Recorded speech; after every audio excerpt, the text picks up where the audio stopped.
Bond. You guys want to introduce yourselves? I'm Dave Randolph, owner of Dave's Pharmacy. I'm Kevin Johnston. Troy Turek. So we are talking a little bit about, like I mentioned, the Hemingford Legacy Bond that's going to be released here soon, and we'll have some more details on what that all entails, but lots of burning questions that we've heard, and so one I just want to throw out there. Why do you guys think we need this bond now? Could we wait? Well, if we wait, as we've seen, things are going to get more expensive as time goes along. Supplies, labor, the ability to find labor to do what needs to be done, that costs are going to continue to go up. So if we continue to put this off, our cost will go up, and along with that, there are other options out there. There are other schools that people can look at. There are other avenues for them to go through, and the longer we wait, the more that those may be more appealing to kids, people with children, and so we lose out on that opportunity. Yes, we've been waiting long enough. Pretty soon we will have to pay for this 3 times over to get what we've already got. You know, it gets to the point where if you don't do it, you know, you just keep paying for it 3 times over. You know, things never get cheaper in construction, ever. They always go up. So the need is not going to go away. The needs, like especially the modulars, etc., they are going to have to be replaced. So we have to get on this and get going. A lot of people ask sometimes, well, why not just do one piece of it? Well, if it needs more than that, the bigger the project, the cheaper everything gets. So you want to do it all done and do it right the first time, instead of piece things together. And I think the board has done their due diligence on putting the project together, what they needed, and getting the best bang for the buck and doing it right. Yeah. So it needs to be done, and it's not. There's nothing on here that is over needed. There's even more things that need to be done. So it's not going to get cheaper. Put it off. It's not going to be cheaper the next time around. Not any cheaper, and like I say, needs are just going to keep going up and accruing even more. So. The resounding theme that keeps going through my head is, if not now, when? Yeah. So let's talk a little bit about then, how will it impact people's taxes? Well, as far as the impact on the taxes, there will be some that will obviously need to be raised, and it will go up a little bit. But compared to what has been said as far as the amount that it's going to cost me, it's not as much as you actually think that it is. And in the case of people in the community, there is going to be money that is brought back to the community because of the improvements. You know, we're not just looking at this to keep the people that are here. And it's not just something that, we want to just keep the school alive a little bit. No, we want the school to thrive. And a lot of the things that are in this plan are going to make a thriving school, not a surviving school. And there's a huge difference in that. And when you have a surviving school, you're just biding your time until the day that it closes. When you have a thriving school, you're bringing new growth into the community, because parents want a place where their kids are safe, where their kids have exciting things to do, not just to get through school, but they've got sports, they've got FFA, they've got drama, they've got music, they've got outlets that give them a better, well-rounded education. That draws kids and parents to communities. And then, when the community has new growth brought into it, the community itself grows. It brings in new workers, it potentially brings in new businesses, so your community doesn't slowly die as the school dies. It has the potential to grow and thrive. And I do a lot of visits around the state for pharmacies going into communities. And the one thing that I see is when you have a school that's dying or a school that's already dead, the community's dead. It's on its last legs. We need to keep our school thriving, because everybody in town, most people in town, like to go to school activities whether they have kids or not. We have people that are 90 years old sitting in the bleachers cheering at volleyball games, football games, basketball games, going to concerts, and they don't have kids involved. We need to keep that kind of excitement alive in Hemingford, or we're going to lose more than the school. We're going to lose the town. It's our entertainment. Yeah. It really is. For sure. Any other thoughts on impact of taxes? Any other comments? If not, that's okay. You know, it's one of them things. I guess I look at it this way. My kids were the fourth generation of our family that have graduated, you know, from this school, and my ancestors have paid for other people to have graduated from here, that have moved in this community and they've graduated from here. You know, it's everybody's job to step up for the next generation of other kids. You know, it's your duty. You know, nobody wants to pay taxes. Nobody wants to pay for the extra bond. But you know, it's your job to step into the plate. You know, it's for somebody else's kids and grandkids to let them have the benefit of facilities. You know, we all have to step up and do our job. You know, it's kind of, you know, someone paid for my kids. You know, so it's my job to pay for somebody else's kids. Is the way I look at it. It's not been fun. You don't want to do it, but it's kind of your duty, I guess. The way I look at it. So. That's a great point. well heard, thank you. It's not fun, but it's no, I agree with a that. lesson each Well, and there are, and we discussed this, there are other communities that have struggled with the same thing.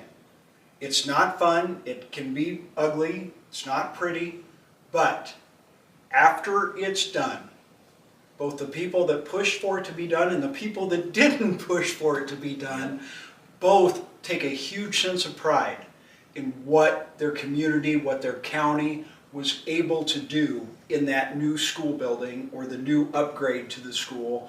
And it draws the community back together around the school and some of the things that they're able to do now with the school that they never were able to do before.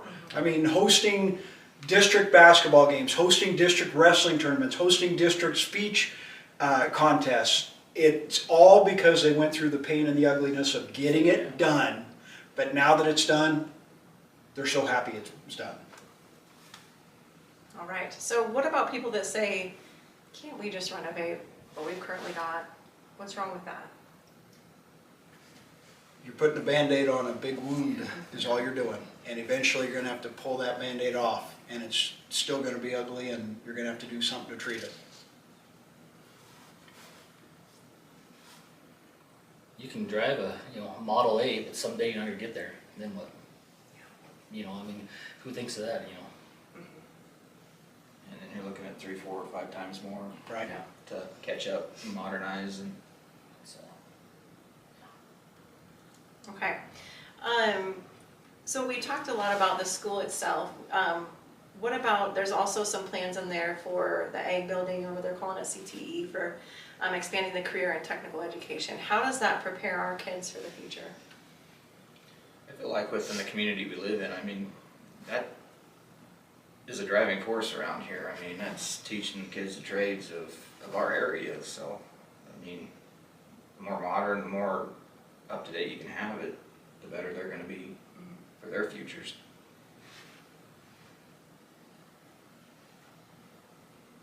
And it gives more options. Because not everybody's going to go to college, and there's nothing wrong with that. No. But there are a lot of jobs out there that I don't know how to do, that somebody had to learn somehow. And if we can provide that in Hemingford, that's going to draw again. And it's going to keep kids here that may go up elsewhere because other schools have those programs. If you And can we've already seen that. pique some interest, you know, kid don't know what he wants to do, and they go through some of that program, and you know, it might spark an idea in their head and be able to keep them around doing electrical work or, you know, whatever it may be. Yeah, because you know, a lot of times I think sometimes we have some kids that, you know, not always the traditional book kids. Mm-hmm. They like to do more hands-on stuff, you know, something a little more with their hands and things, and this gives them opportunities to find different avenues and things that they might be interested in and have a knack for and enjoy.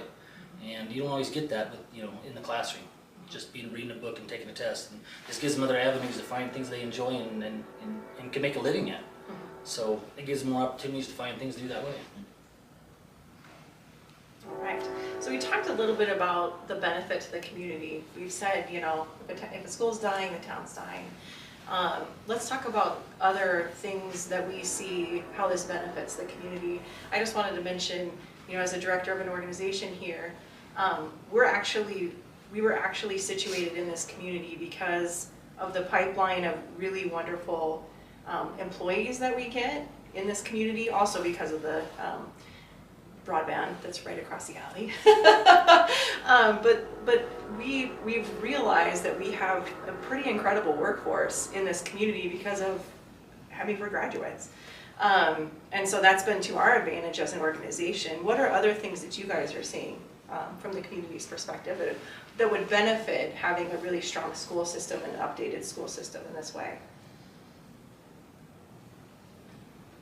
Well, we are a net positive in kids opting in. So that's got to say something about our school system. You know, people want to come to our school. You know, that people want to come into it. So that tells you a lot about the staff and you know who we've got here. That's a good thing. So you need to utilize that and take advantage of that.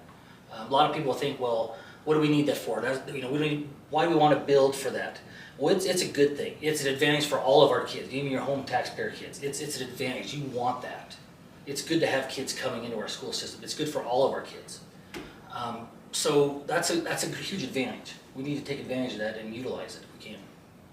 Well, and along with that, and a lot of people don't realize actually the amount of funding that we get from the state and federally per student.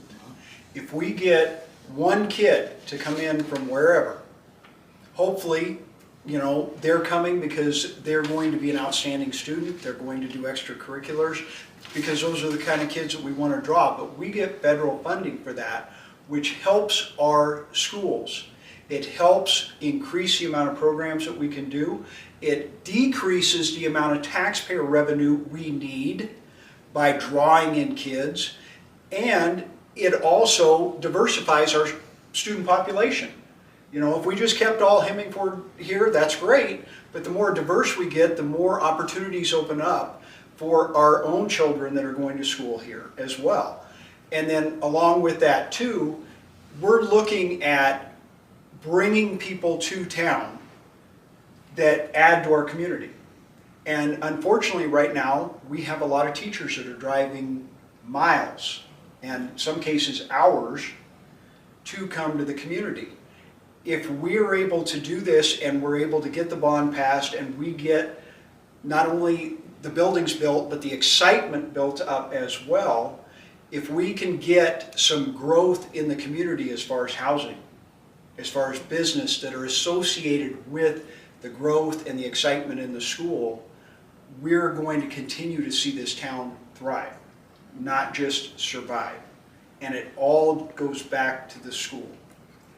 And along with that as well, graduates from Hemingford, we're starting to see this come back again. They're starting to stick around. I mean, I've got one of my kids in town, hopefully two shortly. You know, Troy, you've got one of your kids in town. That means there's something good going on in Hemingford. There's a lot of places they could go. We've got a few additional times it sounds like that they're going to have some informational meetings coming up, which I think will be really helpful for people if they still have questions and really to get it out there. April 7th, there are school tours between noon and 7, and then also on April 23rd. If you cannot make either of those dates, they are going to be open to calling, and you can schedule a private tour if you can't make any of those scheduled tours. So either prioritize those dates or give them a call so that you can get something scheduled. They're going to be very willing to show you the space so you can see what they're talking about. Ask any questions. They can give you the factual information around it. We really want people to be well informed on what the space is going to look like, and then also how is it going to be most conducive for our students. And so make sure that you're doing your due diligence as well in getting in there and taking a look at that and asking questions. The mail ballots are going to go out on April 21st, and this might get a little complicated, so we want people to really pay attention to this. They're going to go, we really want them to go back in the mail before May 2nd, because the actual vote is completed by May 13th. And so we'll have a lot of information out on the HemingfordLegacyBond.com website, on Facebook, on the Hemingford Legacy Bond Facebook page. And so people, we want to be sharing that information out, but really as community residents of Hemingford, this is to do our part now in being well-informed residents in this part of it. So any last words that you guys want to say in terms of anything that we've discussed tonight? I would highly advise taking a tour. I think a lot of people would be shocked at what, we've got some great facilities. They've done a great job keeping them up, but they're not as big as you once thought they were. I mean, you don't get a real idea of why we need it until you walk in there and see. You really need to see the stuff in action to say, that makes sense, why we're doing this, why they need this and that. And until you see it, especially in action, when the teachers and the kids are in class, it makes a lot more sense of, oh, this is where they need to put this and this is why they're doing that. If you come and look, it makes a lot more sense. Any other thoughts you guys have? No, that's important because we got some great staff here, we got some great students, but we're really limiting them, both students and staff, as to what they can do and as how far they can go in every department based on what we've got. And we did some improvements and they're great. And inside, it's beautiful and it's really great, but it was putting lipstick on a pig. Without the full benefit of having a whole redo on that, you've really limited a lot of the staff, a lot of the areas, and the fact that we still have those modulars in the back, it's just not fair to the staff or the students. And it is even a safety issue. And that's the thing that you have to remember, when you put lipstick on a pig, you just cure the problem for a little bit, but the safety issue is there, and there's a legal ramification that can be had that would be much bigger than the cost of this bond project. All it would take is one incident, and we'd be wasting our money in legal fees and legal battles when we could have had a brand new spanking building with all these upgrades done where there's not going to be a safety issue at all. So that's something to remember as well. Okay, thank you guys, thanks for your time listening.